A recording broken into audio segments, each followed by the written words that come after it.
to Liverpool. It's a sea cat Fastcraft. Leaving in about 1 hour's time. So that was the ship we took to come home. Saturday morning. And that was the ship we came on, which is now going back to Liverpool. I expand it and try and get closer. And you notice the sea spray from that ship. It really gets moving. It just takes 2.5 hours to get from Liverpool to Douglas instead of about 4.5 hours by ship. So it's a good idea. Catamaran from Liverpool to Douglas on the Isle of Man. There she is, just left Liverpool, and she's rocketing along. 2 hours and 45 minutes. That's it.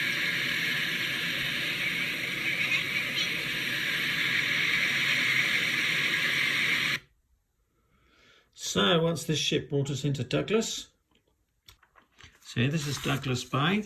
That's where the ship would have come in. Now this is the promenade. It's an interesting promenade. There is where the electric tram is that takes you all the way to Laxey, to the Laxey wheel. And next to it is the horse-drawn tram that runs along the promenade and past our hotel.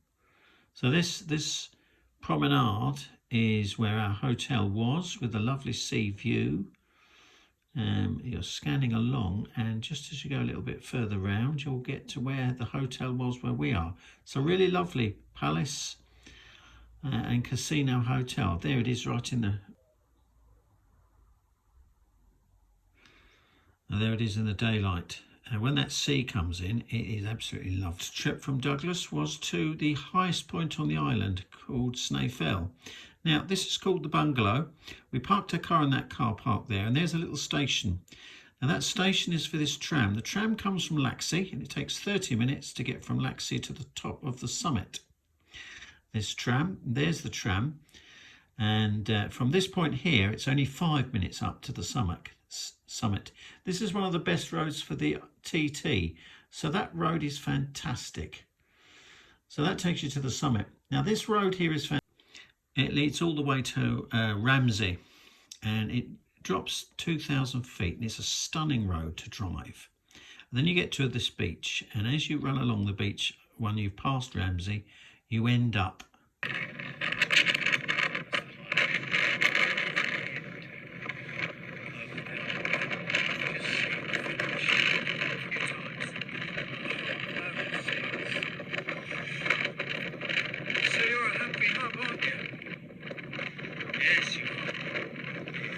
Now, my wife saw more than 50 seals.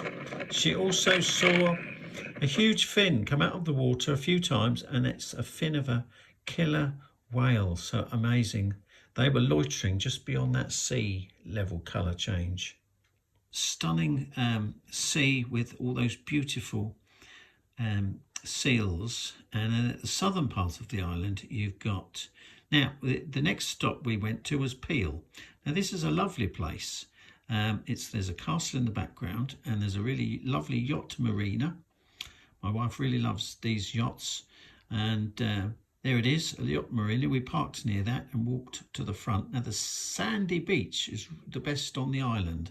So if you've got kids, that's the sandy beach.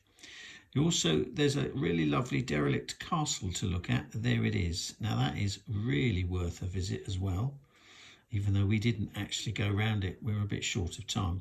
But that's a stunning piece of history, going back to, I believe, the 12th century.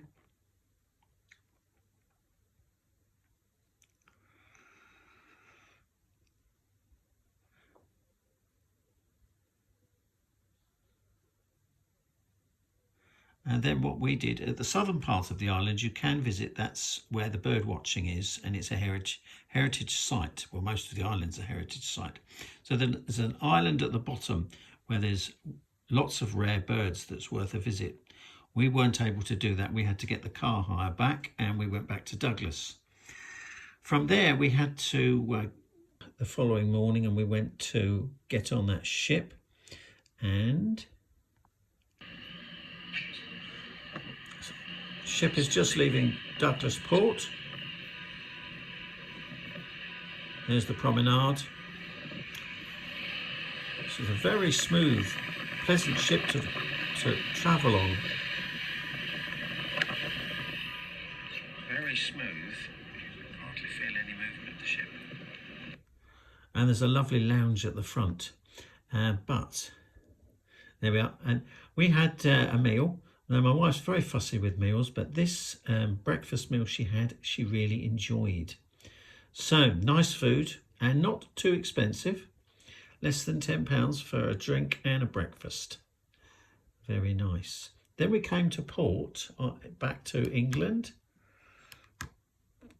Heysham Port, back in England, close to Morecambe, and it's interesting what happens here. This ship, it's quite a narrow entrance into the port. And you notice what happens with this ship, which taught me something new. See, the ship has to turn round, and I realised then it's not a roll-on, roll-off ferry. The front doesn't open up. All the traffic and freight drives in, spins round and comes back to the other end. So the only access is through the back. The same with the Fastcraft, of course. But notice it's having to turn around in the harbour. And he swung that all the way round and he backed in, and he did a really good job. Obviously he's doing this all the time, these captains. Well done to them, that's what I say.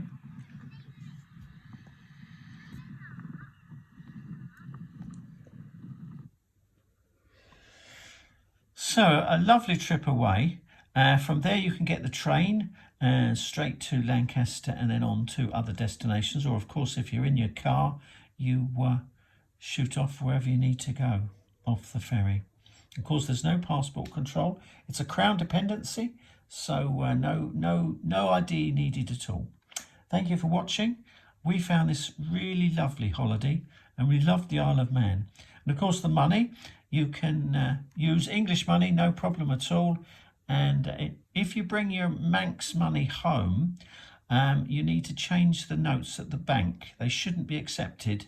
And the coins, but I've noticed occasional coins in my change, so not too much of a problem. Thank you everybody for watching and take care.